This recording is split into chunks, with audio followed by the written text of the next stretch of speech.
à tous, nouvel épisode de l'IA, le droit et moi.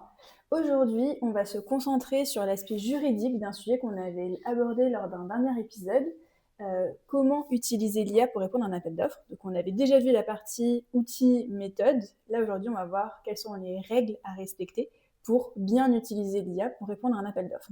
Donc merci Alexandra de répondre à toutes ces questions. Et peut-être la première, qui est un peu la question, je pense, qui brûle les lèvres à tout le monde, c'est déjà, est-ce qu'on a le droit de charger un cahier des charges dans une IA type ChatGPT? Ouais, je vais vous faire une réponse un peu de juriste. Oui, non, peut-être. Non, mais Ça dépend. Ça dépend. En fait, clairement, ça va dépendre de plusieurs facteurs. Le premier, c'est le contexte de l'appel d'offres. Est-ce que je suis dans un appel d'offres privé? Est-ce que je suis dans un appel d'offres public? Si c'est un appel d'offres privé qu'un client vous a transmis avec une shortlist en fait et qui n'est pas facilement accessible sur Internet, que ce soit ses exigences techniques, son cahier des charges, etc., la réponse va être plutôt non. Attention, pas n'importe quel outil, en tout cas.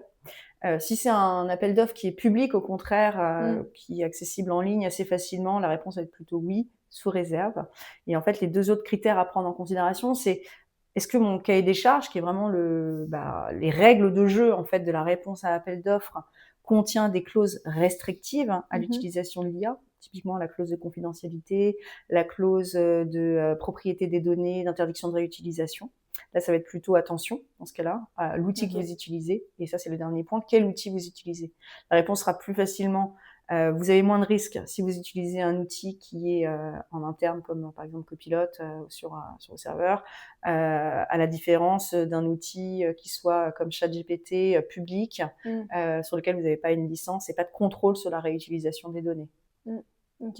Ok, c'est très clair. Et du coup, là, tu mentionnes aussi pas mal de choses côté outils. Oui. Tu parlais aussi de clauses et tu parlais aussi de données. Et finalement, qu'est-ce qu'on risque si on charge des données confidentielles dans un outil? Alors, du coup, dans un outil, donc notre outil d'entreprise, vs des outils publics. Voilà, que faire dans ces cas-là? Qu'est-ce qu'il ne faut pas faire? Ouais, très bonne question. En fait, le point, c'est dans le cas d'un appel d'offres, le cahier des charges, c'est un contrat, c'est les règles. Comment est-ce que vous répondez? Le premier risque, si vous chargez en fait des données confidentielles en violation en fait de vos obligations dans le cadre de cette réponse à l'appel d'offres, vous pouvez vous faire exclure du marché déjà, tout simplement parce que vous ne respectez pas les règles. Deuxième point, c'est que vous êtes susceptible d'engager la responsabilité contractuelle de votre entreprise. Donc ça, c'est un autre point. Et puis, il y a aussi d'autres questions. Au-delà de la confidentialité, il y a des données qui, par exemple, par nature, peuvent être protégées par un droit de propriété intellectuelle. Donc là, on tombe dans de la contrefaçon, par exemple, dans certains cas. On a aussi des données qui peuvent être des données personnelles. Donc là, c'est la réglementation du RGPD, notamment.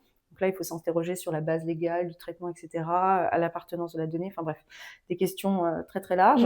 Donc, il vaut mieux, en fait, vraiment toujours se référer à le cahier des charges pour voir ce qu'on a le droit de faire ou pas. Et ensuite, en termes d'outils, privilégier des outils dans lesquels on a le contrôle de la donnée, tout simplement. Parce que le risque, après, c'est si jamais on a chargé une donnée qui est confidentielle, il y a une fuite, elle est réutilisée, par exemple, pour l'entraînement d'outils, ou parce qu'il y a un incident de sécurité et que finalement le client découvre, parce que c'est ça, l'acheteur découvre que des données confidentielles ont été chargées, là, vous êtes à risque. D'accord. Donc finalement, si je récapitule, c'est aussi être bien maître de l'outil qu'on utilise, à la fois de l'utilisation qui est faite de l'outil, donc en effet de ce qu'on dit à nos équipes, de comment est-ce qu'on les forme, mais aussi du cadre technique et des frontières de l'outil.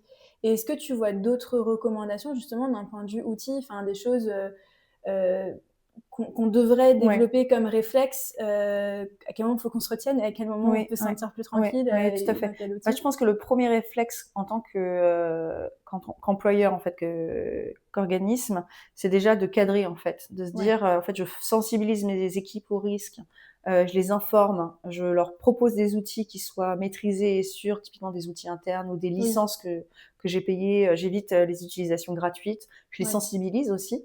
Vraiment, je cadre même par des documents internes, des chartes, par exemple, la charte informatique, il peut y avoir une annexe utilisation de l'IA. Ça, je pense que c'est vraiment le premier point. Et après, moi, je recommande aussi de bien faire attention sur le choix de l'outil, tout simplement, d'analyser les conditions générales d'utilisation pour voir qu'est-ce que l'éditeur, tout simplement, d'IA peut ou ne pas faire avec mes données, comment est-ce que je limite les risques de réutilisation si j'ai pas le droit. Est-ce que je passe par de l'anonymisation, par exemple, ce genre de choses. Et privilégier, effectivement, plutôt des outils internes dans lesquels on a la maîtrise, tout simplement. Ouais, ok, bah c'est très clair. Du coup, si je récapitule, c'est bien sensibiliser les équipes et les former, parce que s'ils ne sont pas formés, ils ne peuvent pas savoir et donc potentiellement faire des erreurs. Bien cadrer le cadre technique des outils et bien aussi lire, toujours se référer en fait au contrat, au cahier des charges pour ne pas avoir une utilisation qui n'est pas autorisée. Très bien. Et écoute, merci beaucoup Alexandra. Je t'en prie, merci à toi Julie. C'était super. Et du coup, on revient dans un prochain épisode pour traiter toujours des sujets risques et IA, comment l'utiliser de façon la plus safe possible. À bientôt.